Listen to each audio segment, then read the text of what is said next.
ٹھیک ہے، اگر ان دونوں موزوں کو پہنا ہوا ہو ایسے وضو پر، علا وضو ایسے وضو پر تامن جو مکمل ہو حدث کے وقت. یہ جو وقت الحدث ہے اس کا تعلق تامن کے ساتھ ہے. میں اس لیے بتا رہا ہوں کہ یہ عبارت عموماً گڑبڑ ہو جاتی ہے. ٹھیک ہے، علا وضو تامن وقت الحدث، کہ حدث کے وقت وضو تام ہو. پہلے بات یہاں سے یہ ذہن میں رکھ لے کہ اس شرط کا کیا مطلب ہے کہ آپ موزے پر کب مسح کر سکتے ہیں. تو کہتے ہیں موزے پر آپ مسح تب کر سکتے ہیں کہ جب پہلی بار آپ موزے پہن رہے تھے تو آپ وضو میں تھے. آپ وضو میں تھے یا آپ پاکی میں تھے. ٹھیک ہے، حالت وضو میں، مثلا حالت وضو میں کا کیا مطلب ہوگا کہ آپ نے مکمل وضو کیا، منہ ناک میں پانی ڈالا، چہرے دھوئے، مسح کیا، سر پاؤں دھوئے، پاؤں وغیرہ بھی دھو لیے، اب آپ نے موزے پہن لیے. اب اس کے بعد جب آپ کو حدث لاحق ہوگا تو بس ٹھیک ہے، آپ اس پر مسح کریں. کیوں؟ کیونکہ آپ نے کب پہنے تھے؟ وضو کے مکمل ہونے کے بعد. پوائنٹ سمجھ آ گیا یہ؟ اچھا، اگر ایک آدمی نے بے وضو ہے، اس کا وضو نہیں ہے اور اس نے موزے پہن لیے اور اس کے بعد وضو کر رہا ہے اور موزوں پر مسح کر رہا ہے تو وہ درست نہیں ہے. یہ دونوں تو سمپل آسان وہ ہے نا مسائل. سمجھنے کی چیز یہ ہے کہ یہ جو وقت الحدث کا لفظ لگایا ہے وضو ان تام کے ساتھ، ٹھیک ہے، تو وضو ان تام سے کچھ لوگوں کو یہ غلط فہمی ہوتی ہے کہ میں آپ کو ایک مثال بتاتا ہوں، پہلے اس مثال کو ذہن میں رکھیں کہ آپ وضو کرنا چاہتے ہیں. ٹھیک ہے، آپ نے سب سے پہلے پاؤں دھوئے، ترتیب آپ الٹ کر رہے ہیں. فار ایگزامپل آپ نے سب سے پہلے پاؤں دھو لیے. ٹھیک ہے، جب آپ نے پاؤں دھو لیے اس کے بعد آپ نے پاؤں دھونے کے بعد موزے پہن لیے. اوکے جی، اب آپ نے جب موزے پہن لیے تو آپ نے پھر کیا کیا؟ منہ میں پانی ڈالا، ناک میں پانی ڈالا، چہرہ دھویا، ہاتھ دھوئے، مسح کیا. ٹھیک ہے، تو کہتے ہیں ٹھیک ہے، ایسی صورت میں یہ جو موزے آپ نے پہنے ہوئے ہیں یہ ٹھیک ہے، کوئی مسئلہ نہیں. کوئی یہ نہ سمجھے کہ بھئی یہاں تو وضو اتام کی شرط لگائی گئی ہے، آپ نے تو صرف پاؤں دھو کر باقی وضو بعد میں مکمل کیا ہے موزے پہن کر. وضو تام تو نہیں ہے، وضو تام ہونے کے بعد آپ نے موزے نہیں پہنے، وضو ابھی مکمل نہیں ہوا تھا اور آپ نے موزے پہن لیے. تو کہتے ہیں نہیں بھائی، یہاں اس سے مراد ہے وقت الحدث آپ کا وضو تام ہو. کیا مطلب؟ جب آپ کو حدث لاحق ہو رہا تھا بعد میں تو اس وقت تو آپ کا وضو تام تھا نا، کہ نہیں تھا؟ یعنی آپ نے پاؤں دھو لیے، موزے پہن لیے اور باقی وضو آپ نے کر لیا تو ہو گیا نا وضو مکمل. اب بعد میں جب آپ کو حدث لاحق ہو رہا ہے تو ٹھیک ہے، حدث لاحق ہونے سے کچھ وقت پہلے آپ کا وضو تو تام ہو چکا ہے. تو موزے پہنتے وقت وضو تام ضروری نہیں ہے.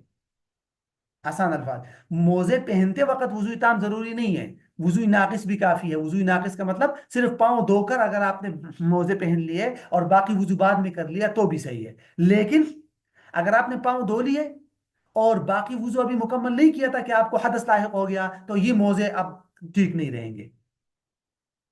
یہ مسئلہ سمجھ آ گیا نا یار، کہ آپ نے پاؤں دھو لیے، اس پر موزے پہن لیے، منہ میں پانی ڈالا، ناک میں پانی ڈالا اور حدث لاحق ہو گیا. تو اب حدث کے وقت آپ کا وضو تام نہیں ہے. جب حدث کے وقت آپ کا وضو تام نہیں ہے موزے اتارنے پڑیں گے. موزے اتار کے دوبارہ پاؤں دھوئے، دوبارہ پاؤں دھو کے اس کے بعد موزے پہننے پڑیں گے. یہ پوائنٹ سمجھ آیا؟ اسی طرح وقت الحدث وضو تام نہ ہونے کی ایک اور مثال ہے کہ آپ نے تیمم کیا. اوکے، آپ نے تیمم کیا اور تیمم کرنے کے بعد موزے پہن لیے اور اس کے بعد کچھ دیر بعد آپ کو پانی مل گیا تو آپ کا تیمم ٹوٹ گیا نا. تو تیمم تو ٹوٹ گیا لیکن وہ مسح بھی ٹوٹ گیا اور وہ موزے اتاریں گے آپ. کیوں؟ اس لیے کہ جس وقت آپ کو حدث لاحق ہو رہا تھا آپ کا وضو تام نہیں تھا، آپ نے تیمم کیا تھا. تو یہ دو باتیں اس سے خارج ہے. پوائنٹ سمجھ آ گیا؟ میں دوبارہ بتاتا ہوں، اگر پاؤں پہلے دھو کر اس پر موزے پہن لیے اور باقی وضو مکمل کر لیا حدث لاحق ہونے سے پہلے تو ٹھیک ہے، بعد میں پھر مسح کر سکتا ہے. لیکن اگر پاؤں دھو کر موزے پہن لیے اور اس کے بعد باقی وضو مکمل کرنے سے پہلے حدث لاحق ہو گیا تو بس اب یہ ٹھیک نہیں ہے، دوبارہ پاؤں دھونے پڑیں گے، موزے اتارنے پڑیں گے. یا اسی طرح تیمم کیا تھا، موزے پہن لیے اور پھر اس کے بعد اس کا وضو ٹوٹ گیا تو اب بھی پاؤں سے موزے اتار کے مسح کرنا پڑے گا، سوری دھونے پڑیں گے پاؤں. یہ والا پوائنٹ سمجھ آ گیا؟ یہ اس لیے ضروری تھا کہ یہ جو کہا کہ حدث کے وقت وضو تام ہونا ضروری ہے، موزے پہنتے وقت وضو تام ہونا ضروری نہیں ہے. یہ پوائنٹ ذہن میں رکھ لیجئے. اچھا، یہ دو باتیں ہو گئی. ایک ہو گیا وصف شرعی، ایک شرط. یہاں سے جو ہے